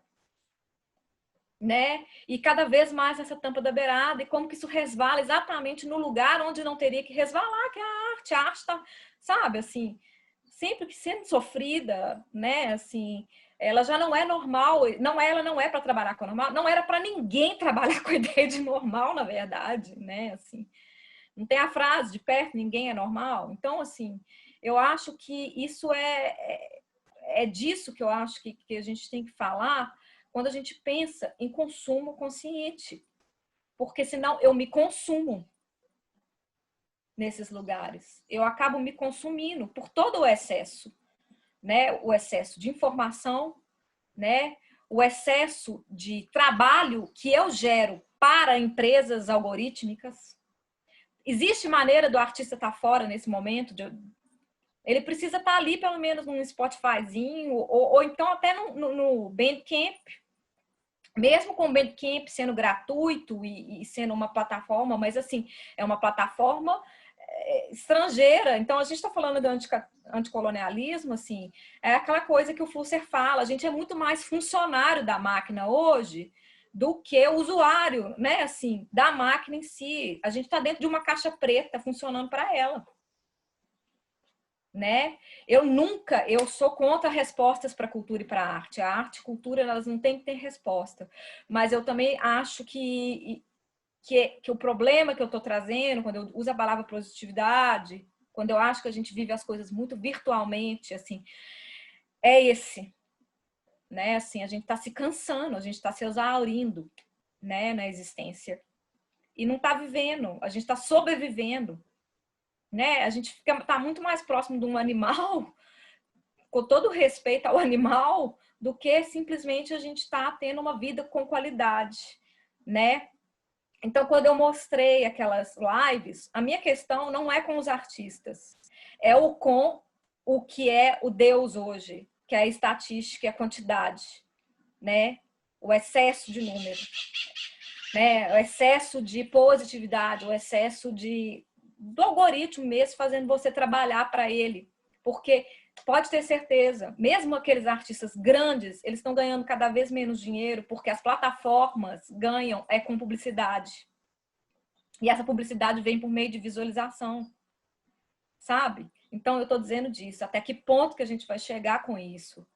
Eu não sei, não tem prazo. A gente tá, que aí a gente está dentro do tempo da natureza, a gente está no prazo de uma pandemia, né? A gente não tem prazo para isso acabar, né?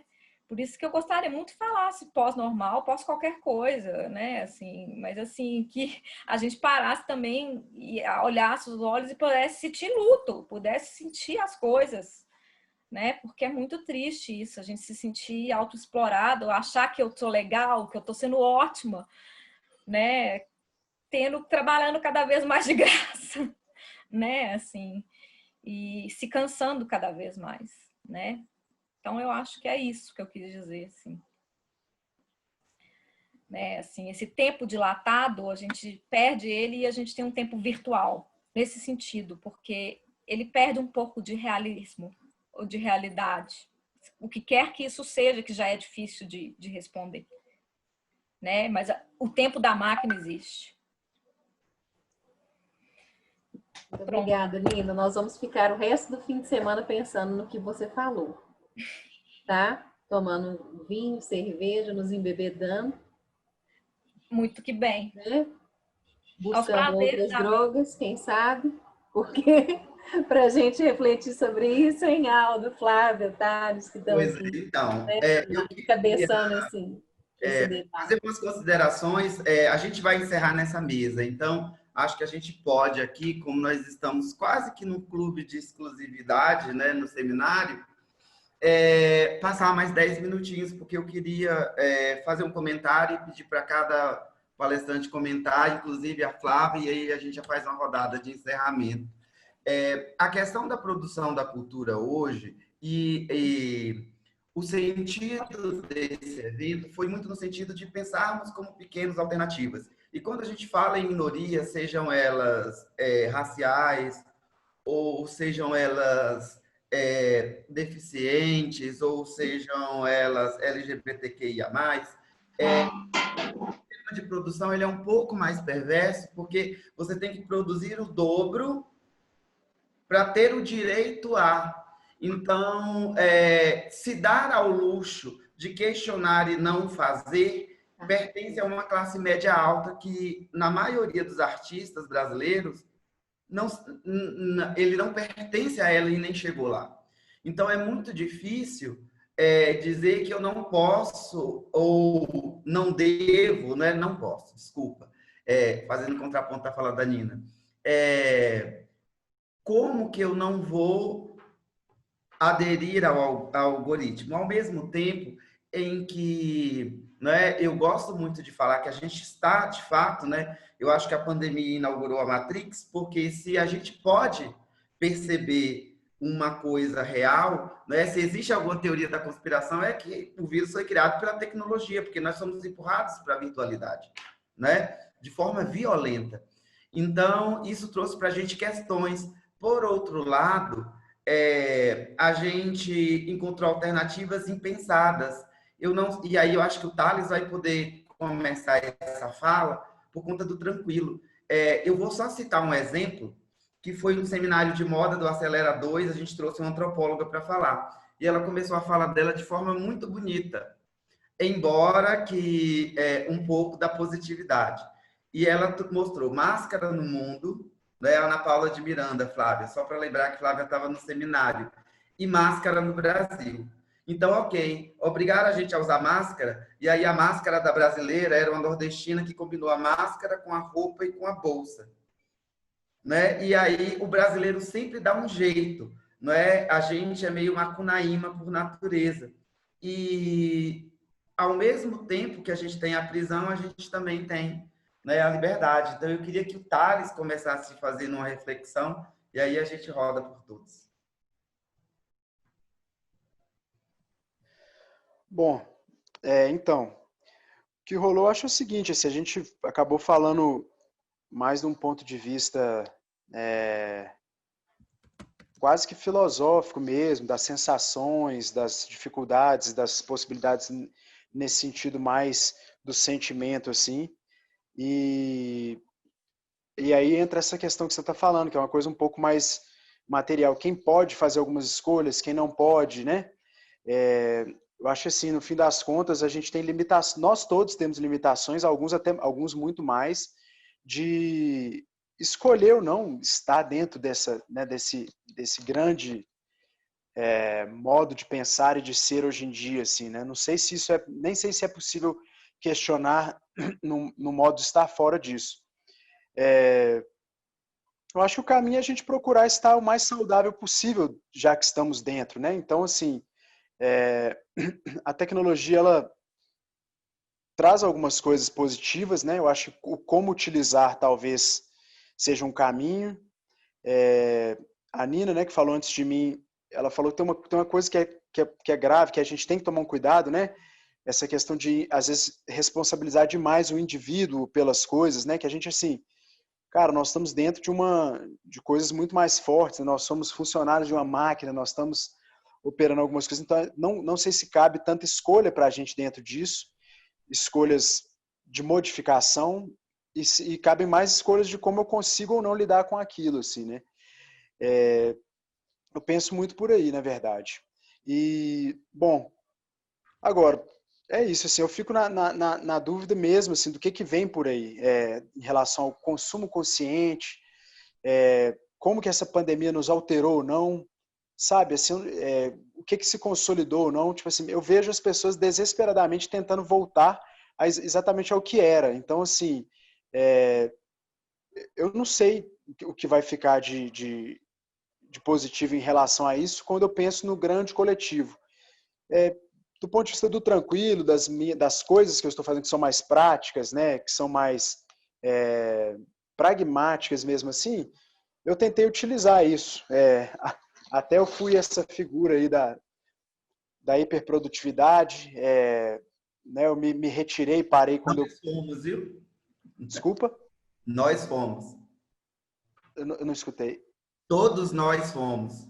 Então assim, dentro da possibilidade, eu pausei, né, com o privilégio que eu tenho de uma estrutura familiar legal, de uma estrutura de vida que eu consegui construir até aqui. Eu pude parar ali 2 meses e meio, 3 meses.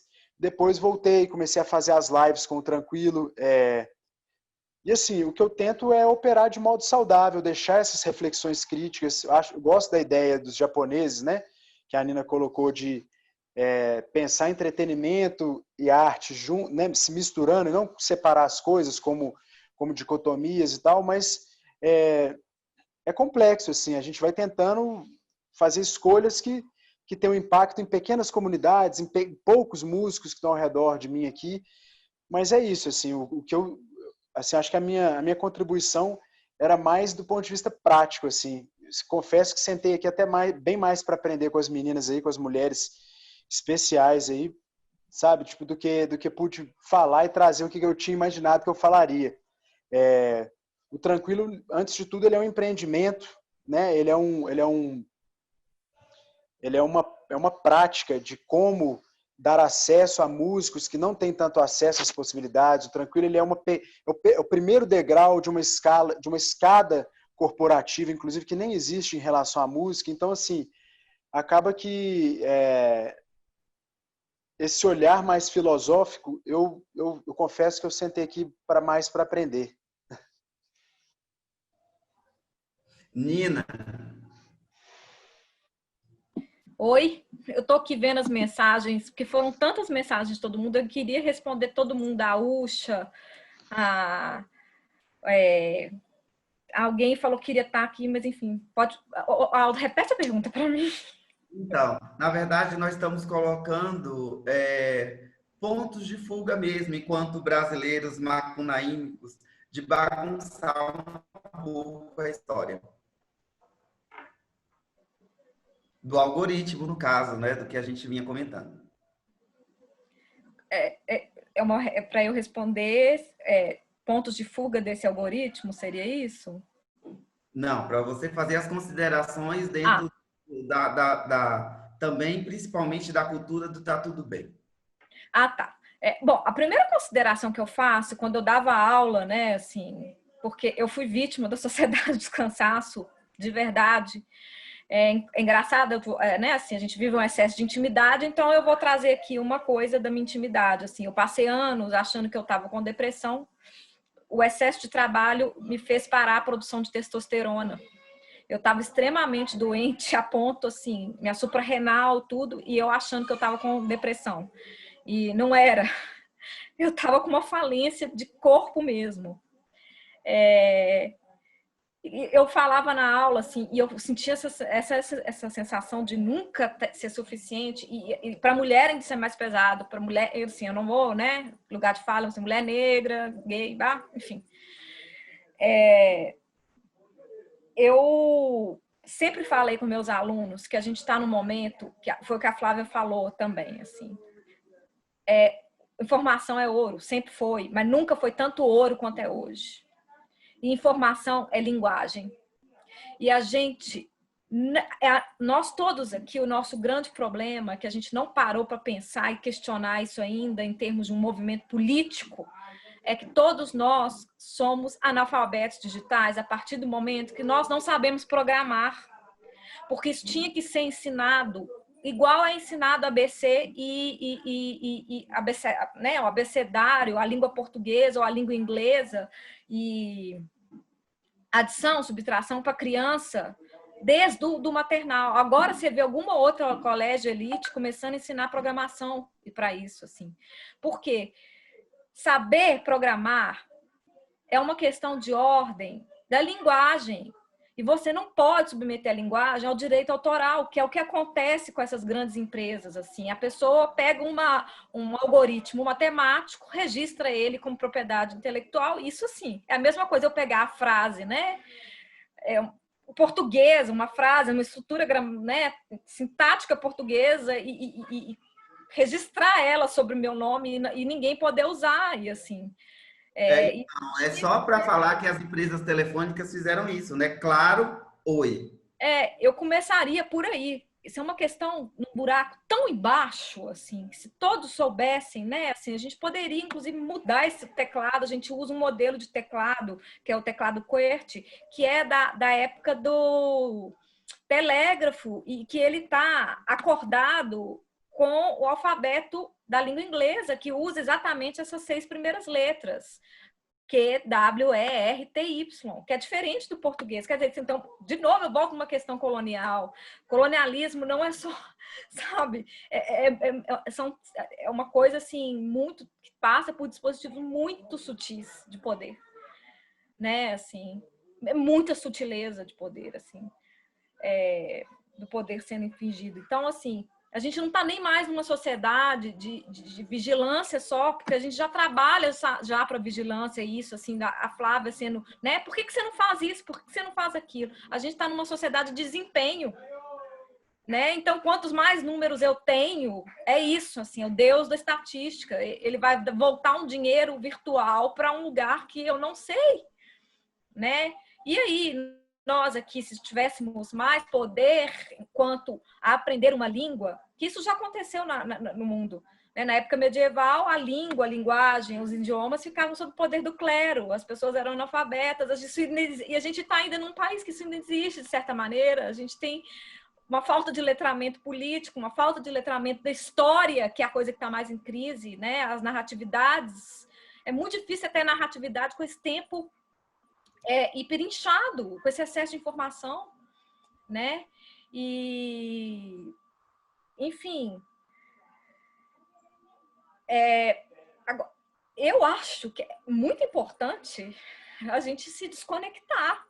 É o mínimo que eu acho que a gente tem que fazer, tem hora. Eu não estou falando de ir desconectar para ler um livro, não. Eu li uma frase muito interessante sobre um monge budista, né, do Zen budismo, porque era isso, assim. Ele soltou um peido, ele subiu uma montanha, soltou um peido, deu uma risada, olhou para a lua, a risada dele foi tão satisfatória que ela ecoou por 3 quilômetros.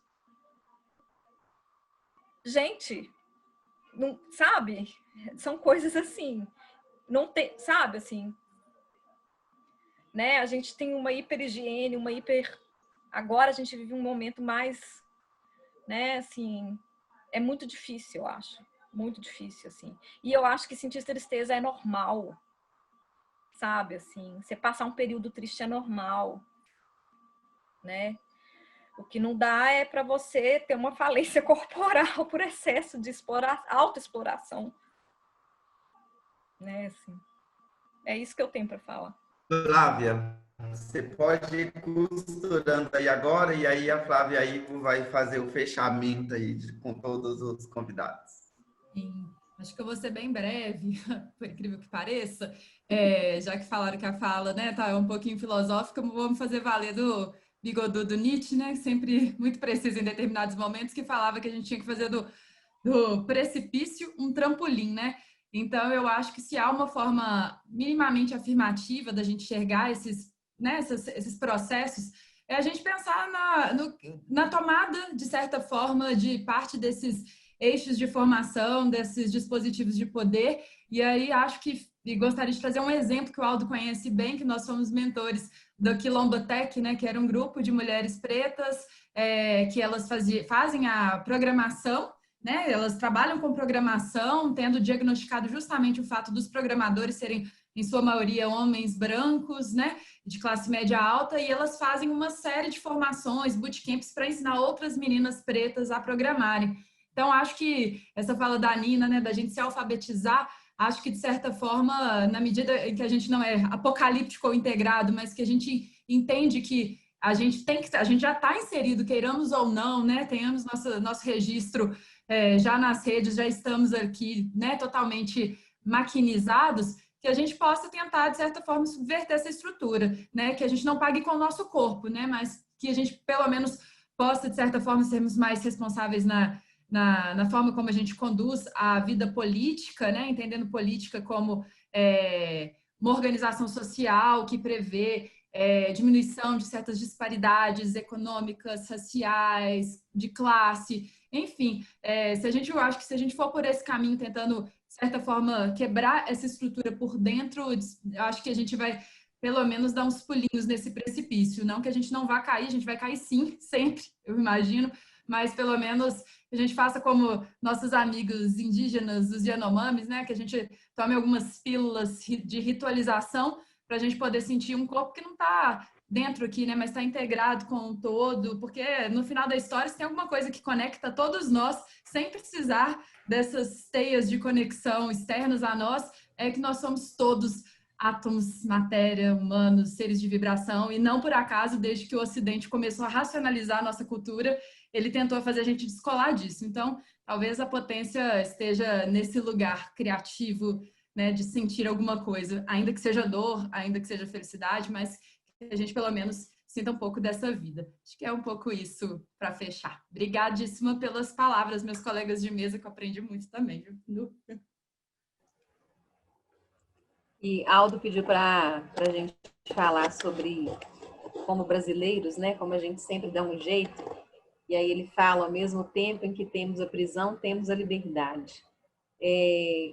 Eu, como Thales, estou aqui como total aprendiz, sou uma amante da filosofia e das reflexões de Flávia e Nina, que estão aqui como nossas filósofas, vamos colocar dessa maneira. E isso até me traz um pouco, eu não sei se foi o que a Nina quis dizer, um pouco da síndrome da impostora. Talvez ela tenha passado por isso um tempo e até se exaurir fisicamente, né? Por isso, no meu caso, na pandemia, a exaustão foi para a depressão. Eu entrei num novo processo depressivo, até por questões pessoais, de estar longe do meu marido, que é a pessoa que eu escolhi estar, e por fronteiras fechadas eu não posso vê-lo, não sei quando o verei novamente, então eu acabei entrando num processo desse, mas foi até assim, se a gente consegue, como brasileiros, tirar alguma coisa de positivo sempre das nossas vivências, experiências e situações, eu vejo a pandemia como tendo me colocado num lugar de reflexão comigo mesma.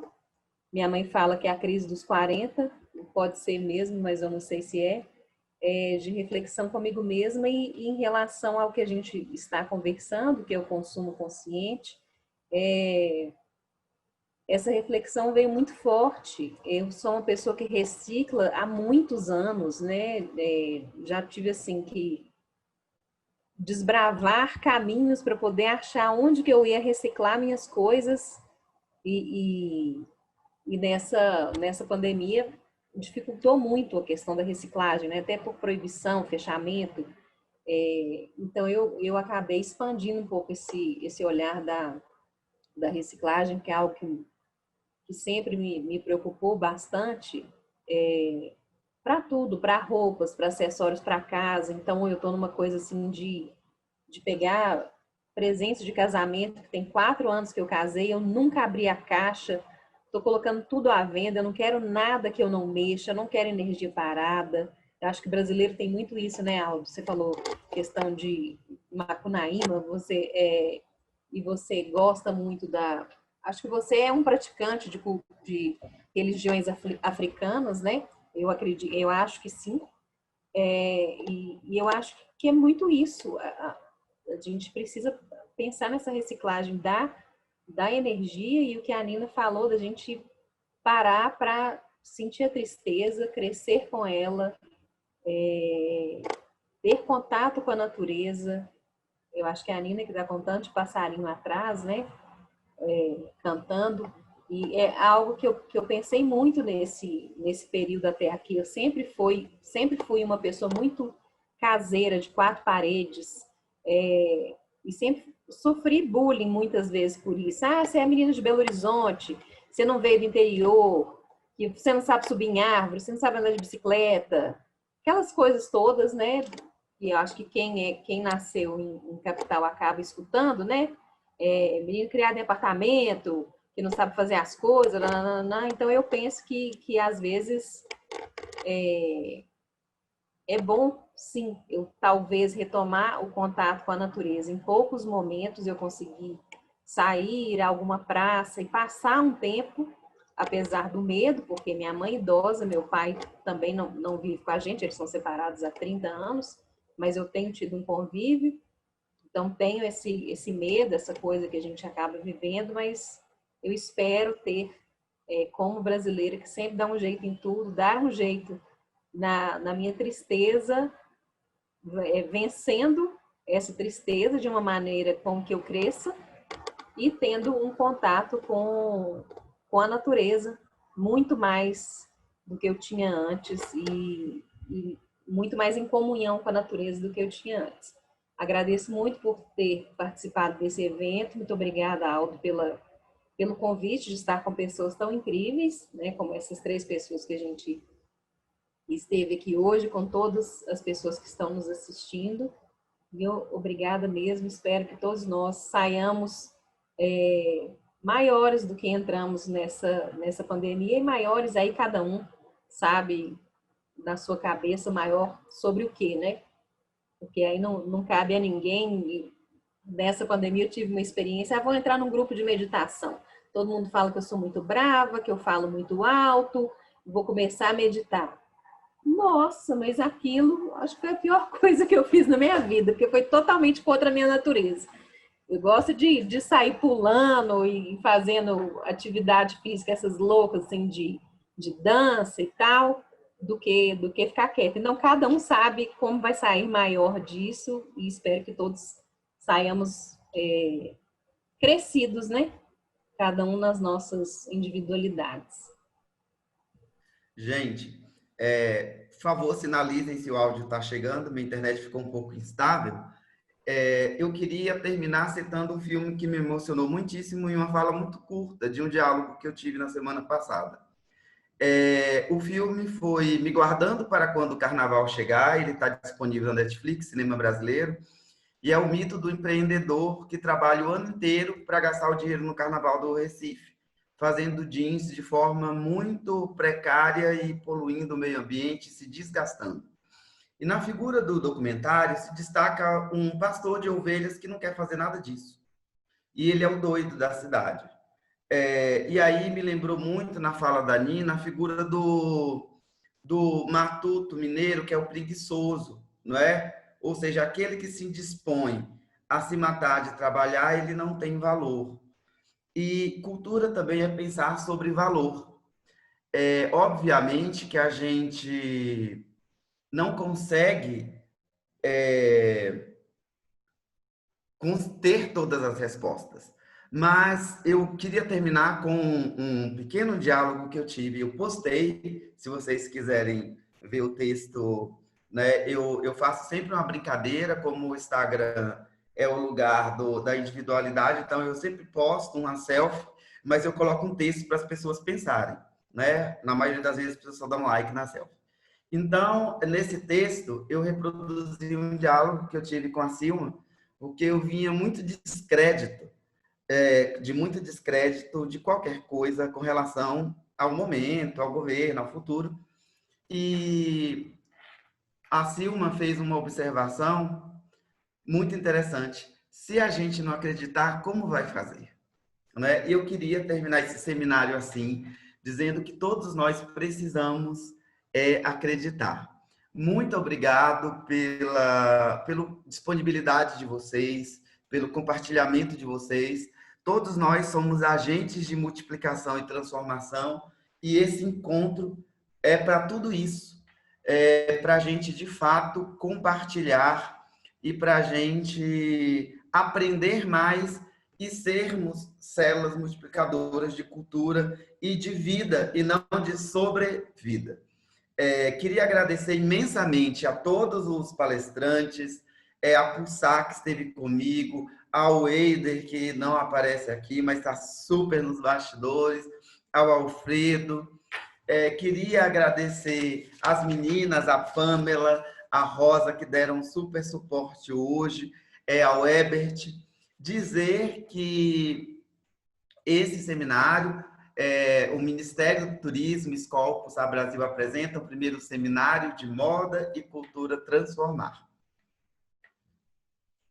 Para esse seminário, trazemos a temática Arte, Moda e Cultura transformar com os ministrantes Usha Roselli, Tarcísio da Almeida, Carlos Jauregui, Mariana Moll, Silma Dornas, Agnaldo Miller, Rafa Marte, Aldo Clécius, Carolina Bicalho, Thales Silva, Nina Gaziri, Flávia Virgínia e Flávia Ivo.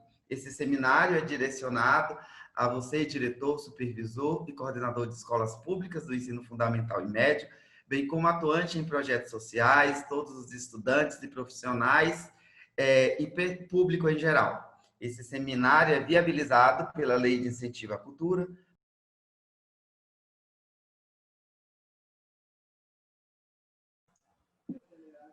Aldo perdeu a conexão e vamos esperar ele reconectar para finalizar com tudo necessário. Gente, nós tivemos uma boa quantidade de pessoas aqui, né? E tudo vai ficar gravado para a gente ver e rever. E aí, Aldo, tá com o mute no seu áudio. Voltamos aqui para o finalzinho dos agradecimentos. Então, nós temos a cogestão e produção da Resulte Pomar Cultural, realização da Pulsar Brasil, Movimento Moda Contemporânea Mineira, MCM, Secretaria Especial de Cultura, Ministério de Turismo, Governo Federal, Pátria Amada Brasil. Esse conteúdo estará logo disponível para todo mundo no YouTube da Pulsar Brasil. Agradecer imensamente a vocês, nós vamos encaminhar também junto o contato dos palestrantes e as apresentações que os palestrantes disponibilizaram, e continuaremos nos vendo nos nossos projetos, nas nossas redes sociais, com os nossos corpos resistindo, inclusive, das formas em que a gente puder resistir, seja na tristeza, na alegria, mas sendo sempre muito honestos com a nossa arte, com a nossa cultura e com o nosso fazer. Muito obrigado e um excelente restante de sábado para todos vocês. Tchau, obrigada. Obrigada. Tchau, gente. Tchau, gente. Tchau, gente. Gratidão, viu? Vocês são ótimos. Parabéns. Também agradeço e faço das suas palavras gratidão pela generosidade, Aldo, de compartilhamento desse lindo evento. Tanto a mesa pela manhã, bom, né? como a mesa à tarde. O Daniel de São Paulo, a Andréia, não vamos perder contato, vamos só falando por rede social. Pois é, eu não peguei seu Instagram, eu quero contato. Eu fico Brasília, Salvador, viu? O tempo todo, porque minha família é baiana, mas eu estou aqui em Brasília. Gente, muito obrigada por todas essas trocas de saberes. Foi um grande presente para mim. Muito obrigado. Tchau. Tchau. Me passa seu Instagram. Vou digitar aqui enquanto a gente encerra a transmissão.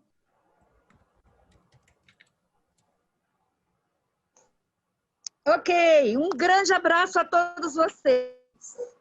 Para você também. Estou saindo do hospital agora. Tchau.